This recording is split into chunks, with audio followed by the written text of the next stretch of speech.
Alright, Smith Jack here. I'm going to talk about some old hickory knives that I've gotten as a alternative to outdoor and bushcrafting knives.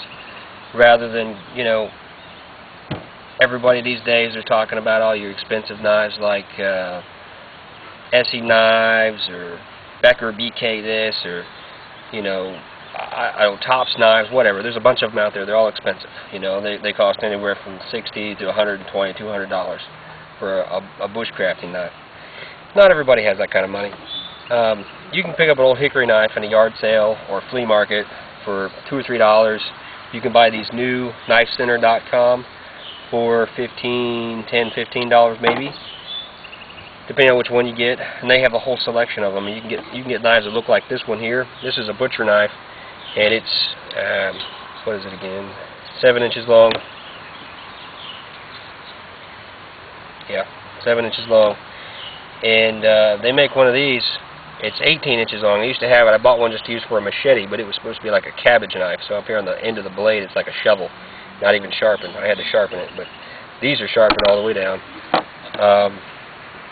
This is a carving knife, like for carving your meat, and it is 8 inches long, I think. Yep, 8 inches. And here we have a boning knife, or you can call it a steak knife, I guess, and it's 6 inches long. And they're all about 2.5 millimeters thick. I think they're 1095 or 1085 carbon steel. I just don't remember. And as you can see, these have already been set up to work outdoors. I wrapped the handles up in some clear electrical tape to protect them because they've been through some rough treatment. And we painted up the blades to keep them from rusting so fast. But I use these to teach kids and young people knife skills, you know, to learn for the first time on, because they're so lightweight and they're easy to use, and you know, you don't need hand guards and stuff like that, because these aren't fighting knives. These are working knives. And you know, if you look up in history, you'll find a lot of your old pioneering knives look a lot like these. These are made by Ontario Knife Company, by the way, if I didn't mention that. And just to show a little demonstration, I'm going to hit this here log with a stick and it's going to break. No, I'm going to cut it. I'm going to baton with one of these and show you. And it's going to rattle everything off the table. How these knives can actually baton. Now, as you can see, I'm not going to try and baton through the entire log. I'm not splitting logs here. I'm going to go get a log splitter if I want to do that, or an axe. I just want a piece of wood to come off. Now you can see it's wet. It's been raining here for like a week, so everything's wet. But that's going to make it more difficult. See that? And it even takes the flex of the grain of the wood and won't break the blade. We've broken K-bar knives before. You know, now K-bar is a really nice knife. They're really good. They make great fighting knives. Not all of them are good for bushcrafting, by the way. Now I got it in there. I'm going to beat on this.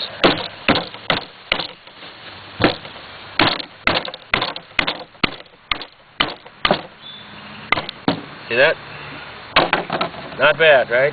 And you saw that I was having to hit it right here to get it to go through because I got it in a bind. But hey, that's what happens when you cut wet wood. I use one of these bigger ones here. And you notice I'm not batoning down here. That would be ridiculous. You got to be able to strike it on both sides.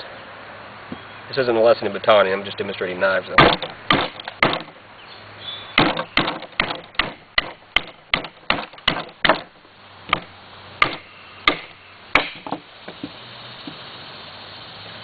So there you go. Well, let's use a little one too. That way everybody gets fair treatment here. We treat the little ones like we treat the big ones. Look at that. Alright, so you know that because the blades are so thin, they're not what you call flat ground. They got like a saber grind on them. They're flat on the sides, and then they come down here, and then they convex to the edge, which is nice because that means you can sharpen them up really, really sharp and shave with them if you want. They chop really well, right?